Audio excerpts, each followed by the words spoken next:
يا الله، السلام عليكم ورحمة الله وبركاته. شلونكم؟ شلون صحة؟ إن شاء الله بخير. تحياتنا للجميع، مشتاقين. جمعة مباركة يا رب. طبعا اليوم أول يوم أحس بنفسي راح أصور مرتاح. تخيلوا أول يوم أحس بنفسي راح أصور مرتاح، أصور لكم الحلقة. يعني ذيك الأيام راحت مشغول، مخبوز قبل الحلقة، أودي منها أجيب منها أكتر منها، تطلع لي أشغال منا. فاليوم الحمد لله والشكر يوم زين، يوم مرتاح بيه. وإن شاء الله يكتب الراحة والسعادة عليكم وعلى وجوهكم وعلى جميع من يتابعنا إن شاء الله. راح نبدأ الحلقة وياكم اليوم. البداية اللي ما مشترك خلي يشترك ويانا، ولايكات للفيديو، وشكرا على التفاعل والدعم الجاي يصير. بس نريد أكثر وأكثر، غايتنا نوصل 1000 هسه. بس خلي القناة شوية تطب 1000 حتى القناة شوية تتوجه، حتى نستمر إن شاء الله بنشر المزيد المعلومات، نشوفكم الأحداث الوضعية وتدللون إن شاء الله. ما أريد نطول وياكم بالحكي لأن ثبرتكم. هسه إن شاء الله الدنيا عصر، الساعة بالخمسة هسه راح تصير. طبعا راح خلنا نجي ويانا، تعالوا ويانا خلنا نطل أكل للأرافل. بالبداية راح أذبل الأكل هنا حتى ياكلن واحد، وذني راح أطيرهن ونوب ارجع أعطيهن أكل. هسه راح أقول لكم ليش راح أذبل الأكل هنا مو مثل كل مرة. تعالوا يا خلينا نذبل الأكل ونرجع نحكي لكم.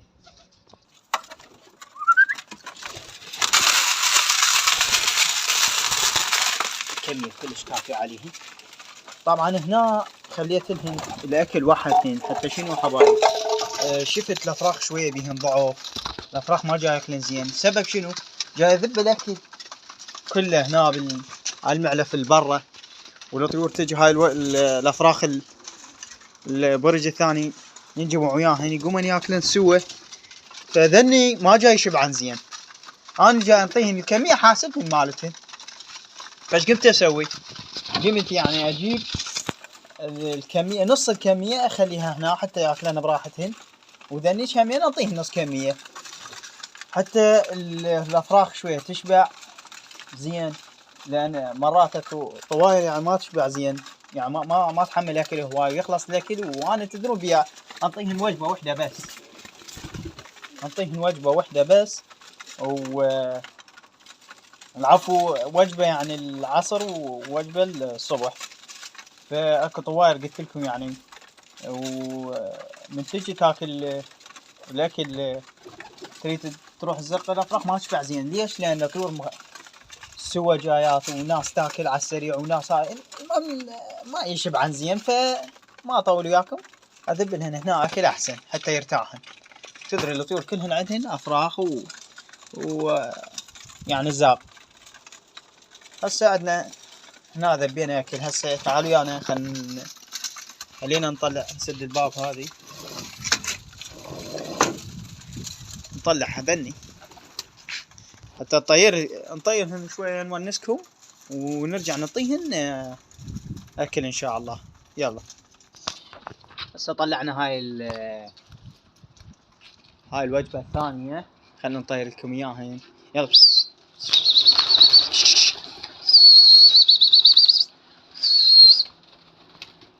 طبعا بس عندكم ذن الثلاثة البقن، ذن شوية بعدهن جاي يتدرجن على كيفهن ما جاي يطيرن.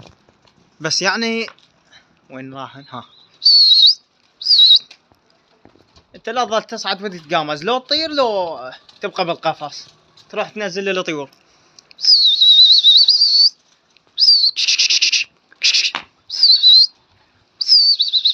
طار والله عمي، طار احسن من اخوه. هسه يروح بغير مكانه ويلزم وما يرجع. والله العظيم هيك طيور ما ادري يعني.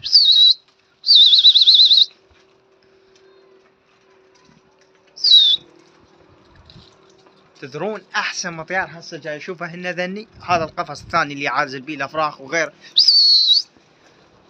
رغم انه اكو بيهن زوج بيضا البسود. هسه اشوف لكم اياهن.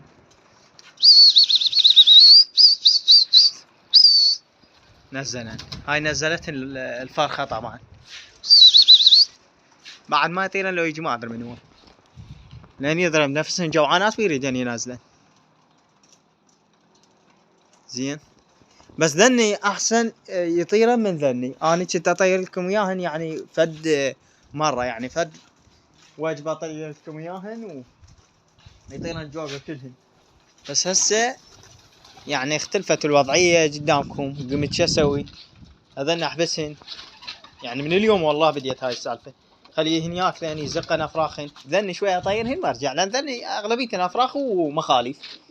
هاي رجعت على بيضتها. هسه ذني يريد اكل. تعالوا ويانا نجيب لهن اكل ان شاء الله وخلي ياكلن. ما تشوفونهن ما شاء الله. ذبيت لهم بالمعلف نص كمية يعني. انا اعطيهن هاي القوطية، شايفينها هاي القوطية اعطيهن نص على قدهن يعني، وذنيش هم نص. اللي ياكلن ذني شبعان على راحتهن، احسن ما اخلي وياهن ذني وناس تشبع وناس لا وتعال موت الفرخ وضوج عليه وما شنو. ليش هيجي؟ نرتب الوضعيتنا هو. اكو طالع مي اكو يمكن اكو مي واكل اكو بعد. لا دوران طالع زقنا افراخ يعني زين افراخ سن. ايش بينا اليوم من الصباحيات حد الان بس نعلس. يلا سبحان الماء يغلى. تدويلكم عني. حبايب نريد دعمكم ويانا، الموسم راح يقرب. شوية تفاعلكم ويانا بالقناة يعني. والله بالتيك توك انشر فيديو ارتبه يوصل مشاهداته هواي وتفاعلاته هواي، متابعين يجون هواي. بس اليوتيوب ما ادري مشكلته ويا اليوتيوب ليش ما يعني الاشتراكات هواي تصير ما ادري. يلا حق الناس مرات ترغب بشي السريع بشي السهل، ما تريد يعني شوية شي يعكر مزاجها. شوف حتى الطيور قامت يعني على كيفها تاكل تتنزك مثل ما يكون، مو مثل ذني حنينات على فراخين ياكلن. بس ذني نزاكه اليوم. حتى هذا شبع رجع. ما ادري شو تدور انت، لانه هذا يريد يطب جوا. شو تدور؟ هذا مو اكل. والله ما ادري يا عمي شو اسوي لكم بعد. اكله. يلا اذا ما تاكلن حتى حل ذني اطلعهم برا ويجن ياخذن حصتشن. فمثل ما قلنا لكم يا حبايب شوية تفاعلكم ويانا. اخوكم هاي الشغلة ويحب يعني يونسكم حال حال الناس اللي تهوى الطيور. ما بيها شي ان شاء الله. وانا ما اجبر احد اللي يريد يشارك ويانا بالقناة، اللي يريد يتفاعل على راسنا نخلي.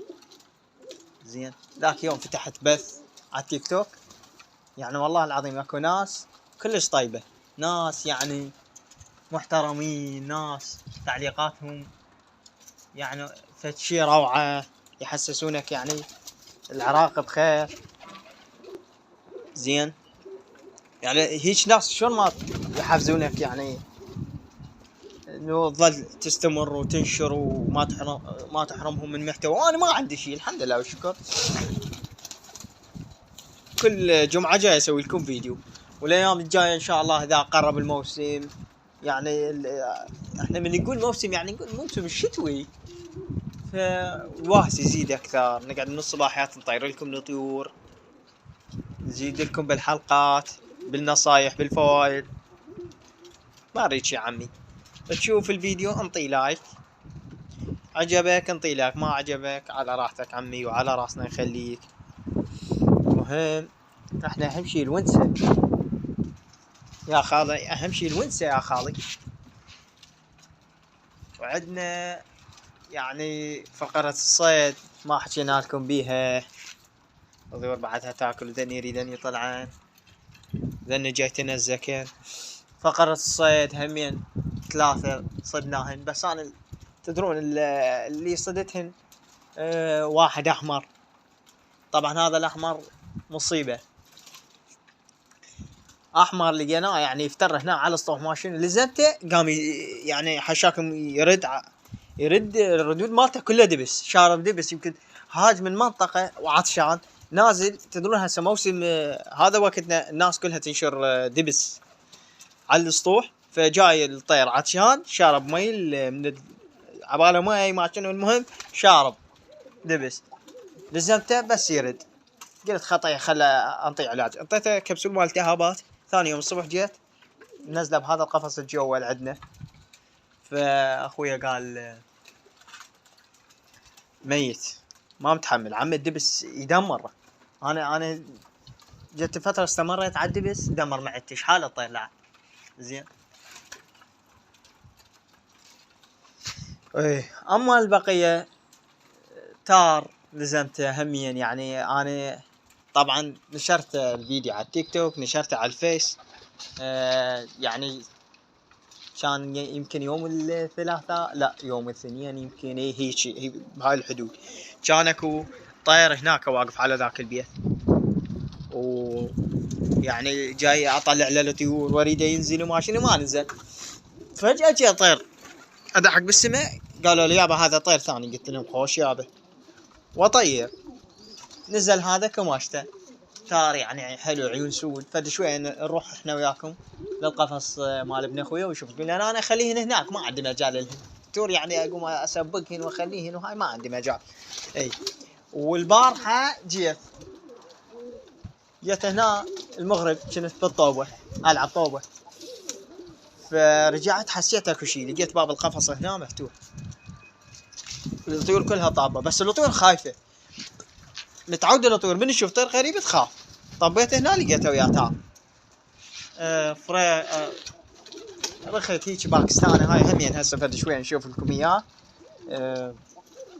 يعني تال حلو، بس مال طلع مال بن جيراننا هناك بيوتهم تقريبا هيك لغات ذيك المنطقه. قلت له عمي تعال اخذه امانه. هاي نرجع الطير، انا لو ازميه الطير هم ارجعه يطلع صاحبه. حرام علي يعني اخليه طير هو طير ما يسوى يعني والله. وانا ناصحكم بهذا الشيء. حلوه من ترجع لك طير تكسب لك اجر همية. الله يبارك بحلاله والله العظيم. زين شيء بيها شيء تربات الطيور ما بيها شيء، بس اكو ناس يعني تاخذ عليها نظره سيئه.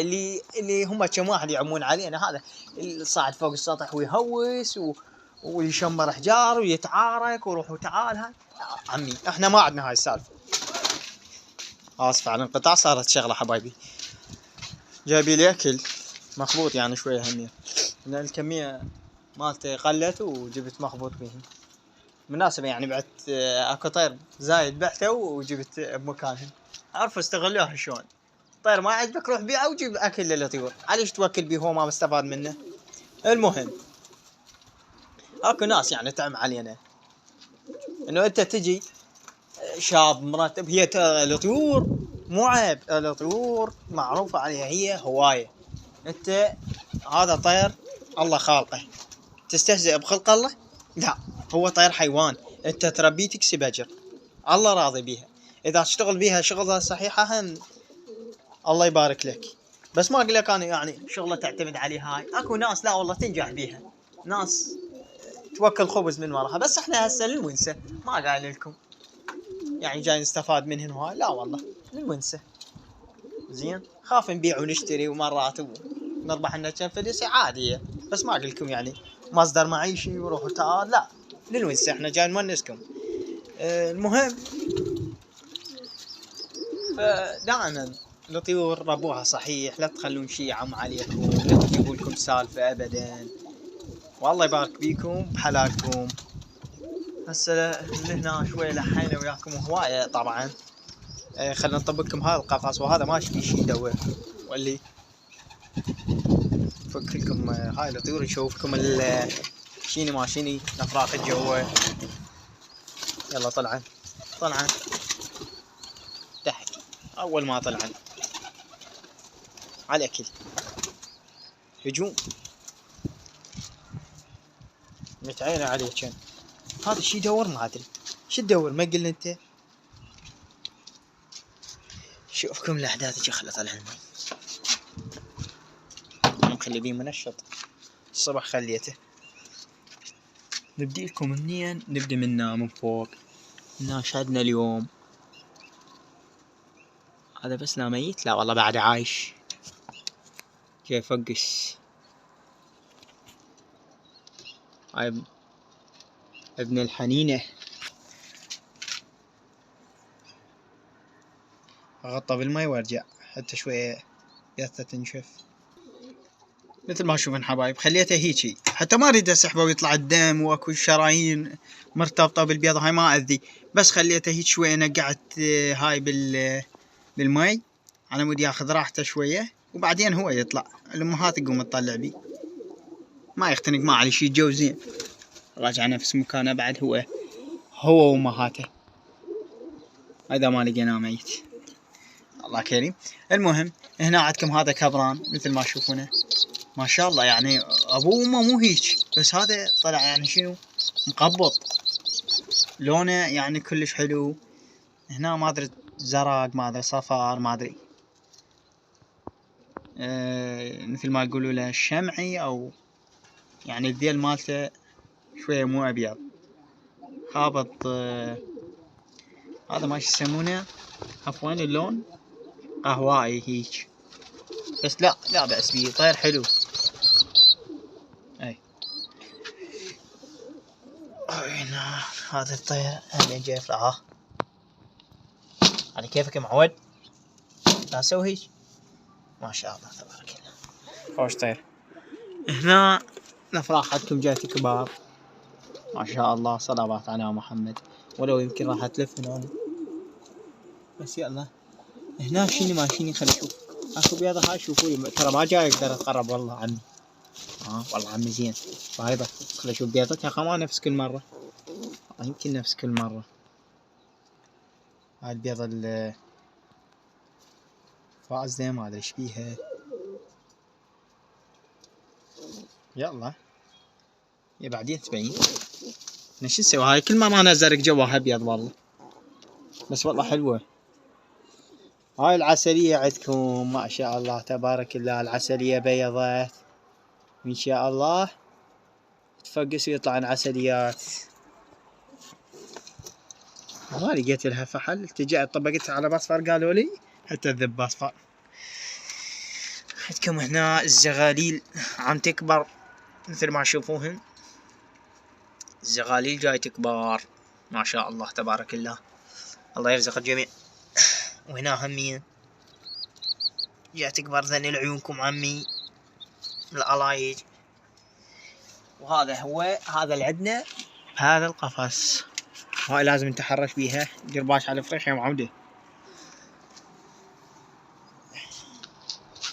بعد ايش عندنا؟ شوفوا هنا هاي السودة بيضت البسود. ما ترضى عمي ما ترضى. والحمد لله والشكر الوضعية ماشية زينة. لأن بعدها همي دورة نكيل طيب النص بعشي دورة يا عمي. لأن هاي البقايا ما ذكي. ماكو طير حاجة اليوم نونس علي المتابعين ماكو. المقاطع مال الطيور الهاجة او مال الصيد عفوا تلقاهن عفوا تروحون على الفيس والتيك توك هناك تلقوهن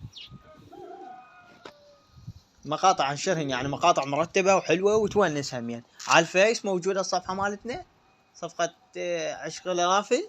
وعلى التيك توك همين صفحة عشق الرافل موجودة على التيك توك وعلى الفيس عفوا. هاي الطيور عمي طير لكم اياهن شوية. هاي اذا طارن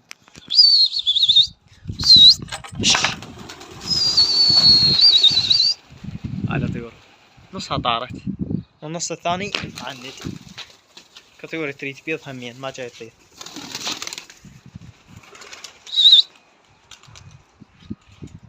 وش مطيار والله. طير وياهن. اي والله طير. لا والله هذا مال بيت جيراننا، هذا البحمر السوري ما ادري اعرف ايش. نب لحقنا غير هو الحكي هنا لحقنا.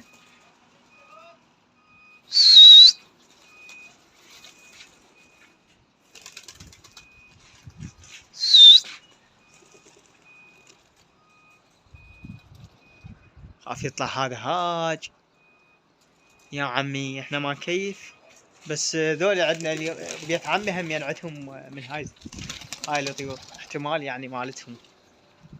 احنا ايش خسرانين والله نزل ايش عندنا. بس انا خاف يطلع مال بيت عمي هذا البحمر.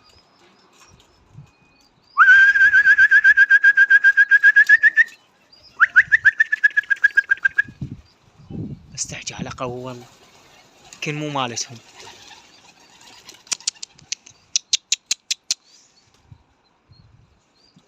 راح يحوط.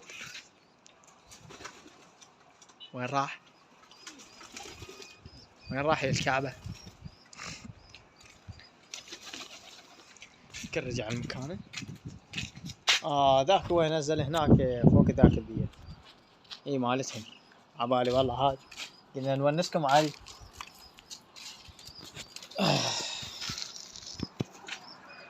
هاي طيور هسه جو. طيور من هاي حمر شي. ذنيك الحمر طيروا عليهن طيارة مثل ما تشوفون ذيك الطيارة مال جهال وخافن. هذني مو لا والله ذنيك الحمر ذني ما ادري شنو زواجل ما ادري تور زواجل ذني. اي زواجل ما اعرف مالنا. ذني زواجل اصايل ذني مال يعني جناي معروف حبايب. هنا جناي معروف يمنا ذني كنا دا تشوفونهم. ماخذ ضمن يعني جائزة افضل يعني مربى حمام للزاجل والسباق يعني ذول السوالف. اي على مستوى دياله مركز اول هيك على مستوى دياله يعني ماخذ هم يعني ما ادري بيحسن يمكن 2020 هيك اخذ. بس شو زواجل عمي شو يقولون اجيب لكم زواجل بس انا ما احبهم. اجيب لكم زواجل نونسكم عليهن لا. شو ما يرجع.